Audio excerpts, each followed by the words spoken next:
इतनी जो पुलिस की गाड़ियां खड़ी हुई है, पुलिस की जो तैनाती की गई है, बाबा के स्वागत के लिए तो की नहीं गई होगी, बाबा जी को गिरफ्तार तो करेंगे ही, लेकिन इसके पहले की घटना भी याद आती है कि 2020 में जब सिर्फ 50 लोगों की अनुमति मिली थी। प्रगति का रुख कर लेते हैं, सिर्फ 50 लोगों की प्रगति यहां अनुमति मिली थी तो 50,000 लोगों को जुटा दिया था, और एक बार फिर से वही हुआ कि 80,000 लोगों की अनुमति, 2.5 लाख लोगों को ले आते हैं, सेवादारों के हाथ में सब कुछ होता है और उसके बाद इतनी बड़ी घटना हो जाती है, सेवादार खुद धक्का देकर के निकल जाते हैं।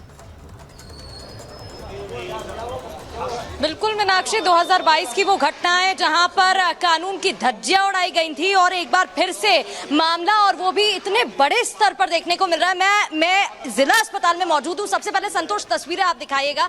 अगर आप देखेंगे फिलहाल यहाँ पर हलचल अभी भी बनी हुई है। कुछ लोग देख रहे हैं कि उनके अपने जो खो गए हैं वो कहाँ पर हैं। आप अगर चारों तरफ देखिए, हम कैमरा घुमा के और आपको दिखाएंगे तो भीड़ यहाँ पर दिखाई दे रही है। अभी हम अंदर उस वार्ड में मौजूद थे जहाँ पर पेशेंट्स भर्ती हैं, उन लोगों से हमने बातचीत भी की। वो बता रहे थे कि मुख्यमंत्री पहुंचे थे योगी आदित्यनाथ और उनसे बातचीत की, पूछ रहे थे कहाँ लगी है, कैसे लग गई, और दिशा निर्देश दिए, साथ ही बेहतर इलाज की भी उन्होंने बात कही है। इसके अलावा इमरजेंसी आपको लिए चलते हैं, यहाँ पर भी कुछ पेशेंट्स भर्ती हैं जो अभी तुरंत यहाँ पर पहुंचे हुए हैं और बातचीत करने की यहाँ पर कोशिश करते। मैं जानती हूँ अभी हालत खराब है, आप उतार लीजिए, पहले आप उतार लीजिए। यहाँ पर देखिए लोग अभी क्योंकि हाँ, आपकी पत्नी है, ये भी गई थी, क्या हुआ था? ये भीड़ में पिच गई थी, भीड़ों में। आपको कैसे पता चला? मैं था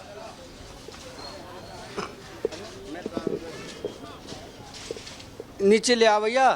देखिए यहाँ पर अभी बातचीत करने से कतरा रहे हैं और अंदर लोग हैं, उनसे भी बातचीत कर लेते हैं। आप देख सकते हैं यहाँ पर इनकी हालत कैसी है, सांस लेने में दिक्कत हो रही है क्योंकि घुटन एकदम वहाँ पर होने लगी गर्मी की वजह से।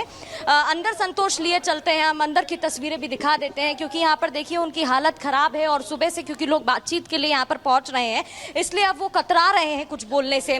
और भी लोग यहाँ पर भर्ती है, उनसे भी बात कर लेते हैं। ये वही लोग हैं जो सत्संग में पहुंचे थे और उसके बाद उनकी क्या हालत हुई है। आप यहाँ पर देखेंगे छोटे बच्चे भी दिखाई दे रहे हैं। अम्मा, आप ये भी सत्संग में गई थी, क्या हुआ था बताइएगा?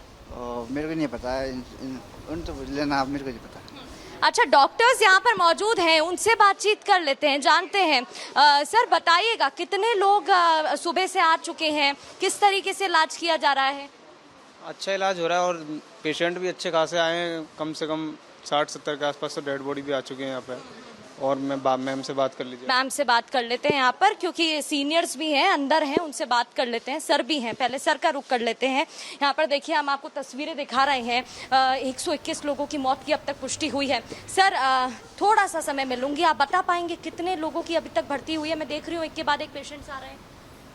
हमारे पास में अभी जो इंजर्ड घायल हैं वो 12 और 4 16 लोग हैं। और कहाँ से हैं ये? आसपास के कौन से जिले? ये आसपास हाथरस से हैं, ललितपुर से हैं, अलीगढ़ से हैं। किसी की हालत गंभीर बताई जा रही है इनमें से? नहीं, अभी तो किसी की हालत गंभीर नहीं। बिल्कुल प्रगति, यहाँ पर आए थे, बिल्कुल प्रगति, आप वहां पे बात कर रही हैं और तस्वीरें दिखा रही हैं, लेकिन बड़ा सवाल ये उठता है कि सेवादार जब धक्का मुक्की कर रहे थे, आपके पास वापस लौटेंगे प्रगति, अलग अलग जगह से हमारे सहयोगी जुड़े हुए हैं, लेकिन जब सेवादार धक्का दे रहे थे तो आखिर बाबा ने उनको मना क्यों नहीं किया, ये बड़ा सवाल उठता है। लेकिन इसी बीच एक बड़ी खबर का रुख कर लेते हैं। अखिलेश यादव पर मुख्यमंत्री बाबा के राजनीतिक कनेक्शन है। किसके कनेक्शन किससे है सबको पता है। मुख्यमंत्री योगी आदित्यनाथ ने कहा, उन्होंने कहा कि सेवादारों ने अपनी भूमिका नहीं निभाई। हादसे के बाद सेवादार भाग खड़े हुए, सेवादारों ने प्रशासन की मदद भी नहीं ली। ये बड़ी खबर आपको बता रहे हैं। देखिए मुख्यमंत्री योगी आदित्यनाथ जिन्होंने कहा कि बाबा के सियासी संबंध किससे हैं सबको पता है, सेवादारों ने अपनी भूमिका नहीं निभाई। देखिए, कुछ लोगों की एक प्रवृत्ति होती है कि इस प्रकार के